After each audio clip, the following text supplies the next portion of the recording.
여러분 안녕하십니까? 헬로티비 뉴스입니다. 5일 0시 기준 인천 지역의 코로나19 신규 확진자는 15,354명입니다. 코로나19 관련 사망자도 9명 발생했습니다. 인천 지역의 누적 사망자 수는 1,103명입니다. 부평의 한 요양병원은 새로운 집단 감염으로 분류되며 코호트 격리됐는데요. 이곳의 누적 확진자 수는 75명입니다. 인천 지역의 재택치료자 수는 95,076명입니다. 인천 지역의 감염병 전담 병상 가동률은 30.7%, 중증 환자 전담 치료 병상 가동률은 54.5%입니다. 5일 0시 기준 경기 지역의 코로나19 신규 확진자 수는 69,364명입니다. 코로나19 관련 사망자도 50명 발생했는데요. 경기 지역 누적 사망자 수는 4,638명입니다. 경기 지역의 재택치료자 수는 354,613명입니다. 경기 지역의 감염병 전담 병상 가동률은 46.3%, 중증 환자 전담 치료 병상 가동률은 61.3%입니다. 화창한 봄 날씨가 이어지고 있습니다. 전국의 봄꽃 명소마다 상춘객들로 북적이고 있는데요. 다소 완화된 사회적 거리두기도 한 몫을 하고 있습니다. 자, 꽃나들이 해보셨나요? 이정아 기자가 꽃들이 전하는 봄 소식 화면에 담아왔습니다. 부천 원미산 자락에 분홍빛 진달래가 지천으로 피었습니다. 활짝 터뜨린 진달래 꽃망울, 연분홍빛 꽃향기에 벌들도 잠시 쉬었다 갑니다. 상춘객들은 올봄 추억을 한 장의 사진으로 남깁니다. 오랜만에 나들이가 즐겁기만 합니다. 아주 좋아요. 봄꽃 보고 국민들께서 마음을 좀 푸근하게 풀으셨으면 좋겠어요. 그동안 여러 가지 어려운 점이 많았었는데 꽃 구경하시고 국민들이 좀 행복했으면 좋겠습니다. 도심 공원에도 어느새 봄이 찾아들었습니다. 많은 시민들이 완연한 봄 기운을 느끼기 위해 발걸음했습니다. 온화한 날씨에 옷차림도 한결 가벼워진 모습입니다. 꽃들도 그렇고 바람도 벌써 좀 지금 많이 약해지고 바람이 불어도 그렇게 따뜻한 바람이잖아요. 겨울 내내 움츠렸던 게 이제 펴지니까. 지난 2년 동안 코로나19 여파로 무산됐던 부천 3대 봄꽃 축제가 올해도 방역 문제로 열리지 않는 대신 원미산과 도당산, 춘덕산 등 지역 꽃 구경 명소는 개화 시기에 맞춰 개방합니다. 헬로티비 뉴스 이정아입니다. 4월 5일은 식목일입니다. 인천 시민들이 식목일에 맞춰 나무 심기에 나섰는데요. 푸른 환경을 우리 아이들에게 물려주는 일, 그 무엇보다도 중요한 일이 아닐까 싶습니다. 이재필 기자가 취재했습니다. 인천의 한 근린공원 조성 예정지. 어린 나무들을 심는 시민들의 손이 바쁩니다. 뿌리가 잘 내릴 수 있게 거친 돌들은 모두 골라내고 고운 흙으로 덮어줍니다. 나무가 단단하게 자랄 수 있도록 흙 다짐도 잊지 않습니다. 인천 시민들이 식목일을 맞아 나무 심기에 나섰습니다. 행사에 참여한 인천 시민은 약 150명. 이들은 전나무와 편백나무 등 나무 530주를 심었습니다. 특히 나무를 심은 장소는 문학근린공원 조성 예정지로 과거 무허가 건축물이 난립했던 곳. 과거에는 도시 미관을 해치는 장소였지만 이제는 주민들을 위한 휴식 공간으로 조성됩니다. 나무 심기에 동참한 박남춘 인천시장은 수도권 매립지 종료 등 인천시의 핵심 과제인 환경특별시 조성의 필요성을 강조했습니다. 아니 무슨 생뚱맞게 환경특별시야 이렇게 말씀하셨어요. 근데 저는 그 길로 가야만이 우리 인천의 경쟁력이 있고 지속 가능성이 있다고 생각합니다. 그래야 우리가 탄소 중립에 대응하고 기후변화에 대응해서 우리 미래 세대에게 그렇게 좋은 우리 인천을 물려줄 수 있지 않겠습니까? 나무 심기에 나선 인천 시민들은 내나무 갖기 캠페인과 산불 예방 캠페인도 함께 펼쳤습니다. 헬로티비 뉴스 이재필입니다. 네, 식목일을 맞아 인천 계양에서도 나무 심는 행사가 열렸습니다. 지역 정치 인사들과 주민들은 5일 효성동 이촌 근린공원에 모여 공원에 있는 죽은 나무를 제거하고 편백나무 500그루를 새로 심었습니다. 나무 심기에 참여한 주민들은 숲의 소중함을 알리는 산불 예방 캠페인에도 동참했습니다.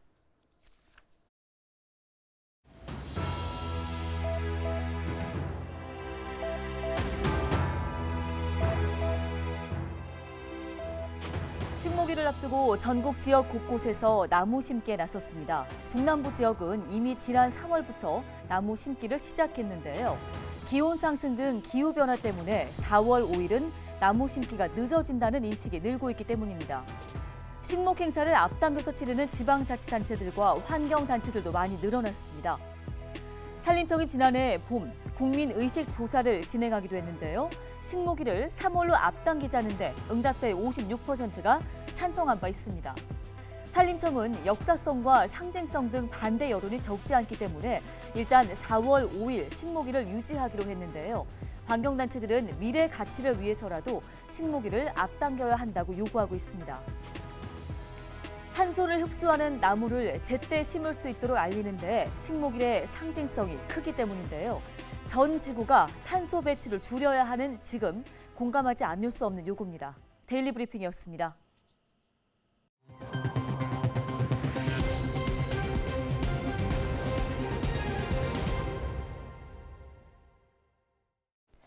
건조한 봄 날씨에 산불이 잇따라 발생하고 있습니다. 산불 원인은 부주의 가운데서도 특히 담뱃불로 인한 화재가 많습니다. 이 담뱃불이 얼마나 위험한지 실험을 통해 살펴봤습니다. 성정환 기자입니다. 건조한 날씨가 이어지면서 산과 들이 바짝 말랐습니다. 지난해 12월부터 올해 2월까지 석 달간 강수량은 13mm, 평년 대비 15%로 역대 가장 적었습니다. 소방서의 도움을 받아 담뱃불이 큰 불로 번지는 과정을 실험해봤습니다. 낙엽을 쌓아놓고 담배에 불을 붙여 넣었습니다. 낙엽 사이에 열이 모아지고 10분쯤 지나자 연기가 피어오르기 시작합니다. 15분 뒤에는 불꽃이 치솟더니 순식간에 낙엽 더미를 태웁니다. 차량에서 담배꽁초를 버리면서 산불 화재가 일어난 경우도 많이 있기 때문에 꽁초로 인한 화재는 대부분 이제 건조한 날씨로 인해서 이제 습도가 없기 때문에 그로 인하여 화재 발생률이 더 높아져서 이제 건조하면서 바람과 같이 일어났을 때 가장 화재가 많이 발생하고, 한편에는 선풍기를 틀어 얼마나 바람의 영향을 받는지 비교했는데 10분 만에 불이 붙었습니다.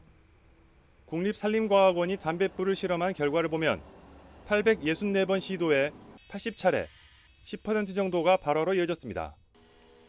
발화 조건을 보면 풍속은 초속 1.34m로 사람이 느낄 수 있을 정도의 바람이 불어야 합니다. 습도는 건조주의보 기준인 35%보다 낮은 10%대에서 불이 나기 쉽습니다. 특히 낙엽이 가루가 돼 쌓여 있거나 굵은 담배일 경우 불이 날 가능성이 높습니다. 금년처럼 특히 건조한 대기와 강풍이 부는 날씨가 지속될 경우 산림 내 낙엽이 바짝 말라있기 때문에 담뱃불 등의 작은 불씨가 큰 산불로 이어질 수 있습니다. 그렇기 때문에 숲 근처에서는 담배나 라이터 등의 화기를 취급할 때 주의하셔야 합니다. 최근 3년 동안 전국에서 발생한 화재 가운데 15%인 18,000여 건이 담배꽁초가 원인이었습니다. 무심코 버린 꽁초가 재앙으로 돌아올 수 있는 만큼 각별한 주의가 필요합니다. 헬로티비 뉴스 성정환입니다. 새벽 시간대 부천 심곡동의 한 길가에서 한 남성이 흉기에 찔린 채로 발견됐습니다. 부천 원미경찰서는 5일 새벽 3시 20분쯤 부천시 심곡동의 한 길가에서 60대 남성 A씨가 흉기에 찔려 쓰러진 채 지나가던 행인에 의해 발견됐다고 밝혔습니다. 흉기에 목 부위를 찔려 크게 다쳐 말을 하지 못하는 상태로 발견된 A씨는 119 구급대에 의해 병원으로 옮겨져 치료를 받고 있습니다. 당시 신고를 받고 출동한 소방당국은 A씨가 많은 양의 피를 흘리고 있었지만 생명에는 지장이 없는 상태였다고 전했습니다. 경찰은 당초 범죄 연루 가능성을 열어두고 수사에 나섰지만 CCTV 분석 등을 통해 A씨가 흉기를 이용해 자해한 사실을 확인하고 현재 진술이 불가능한 A씨가 몸을 회복하는 대로 추가 조사를 이어간다는 방침입니다.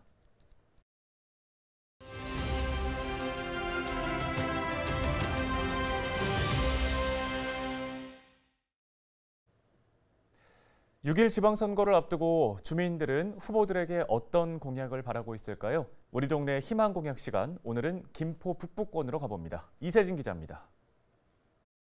김포 북부권 5개 읍면은 높은 건물보다는 논밭을 자주 볼 수 있는 지역입니다. 공장이 밀집해 환경 문제가 따라다니고 접경 지역에 있어 개발이 더딘 곳이기도 한데요. 이곳 주민들은 지방선거 후보들에게 어떤 공약을 바라고 있을까요? 주민들은 균형 발전에 거는 기대가 큽니다. 도심에 비해 상대적으로 낙후된 북부권은 마을버스 같은 기본적인 교통 여건마저 마땅치 않은 지역이 적지 않습니다. 때문에 주민들은 편의시설을 유치해줄 후보가 절실합니다. 어르신들이 서울 같은 경우에는 지하철이 이렇게 됐기 때문에 이렇게 무료로 다 타실 수 있잖아요. 그런데 어르신들 같은 경우에 여기 보면 그런 게 너무 이렇게 부족한 것 같아요. 그래서 어르신들이 병원 가실 때나 그럴 때도 너무 힘드시고, 그래서 문화시설하고 그런 교통 같은 게 너무 낙후된 것 같습니다. 그래서 그런 거를 북부권에는 김포 땅과 강, 바다를 터전으로 살아가는 주민들이 대다수입니다. 이들에게는 먹고 살만한 농어촌이 필요합니다.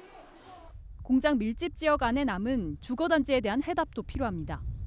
북부권의 고질적인 문제가 돼버린 환경 문제는 무엇보다 먼저 해결해야 할 숙제입니다.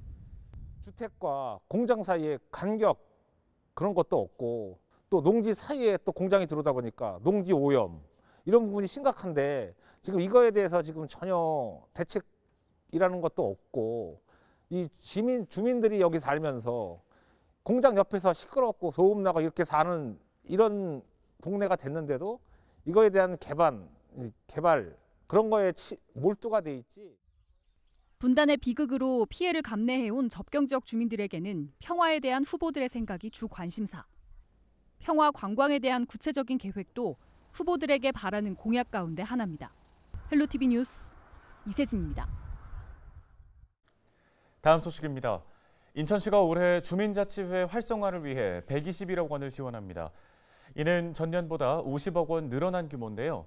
주민 스스로 사업을 발굴하고 예산을 집행하는 주민자치회형 참여 예산은 32억 원으로 전년보다 17억 원이 늘었습니다. 또 주민자치회 운영비를 지원하고 주민자치센터 공간구조 개선 사업비도 편성했는데요. 현재 인천 지역 155개의 읍면동 중 137개의 읍면동에서 주민자치회를 운영하고 있습니다.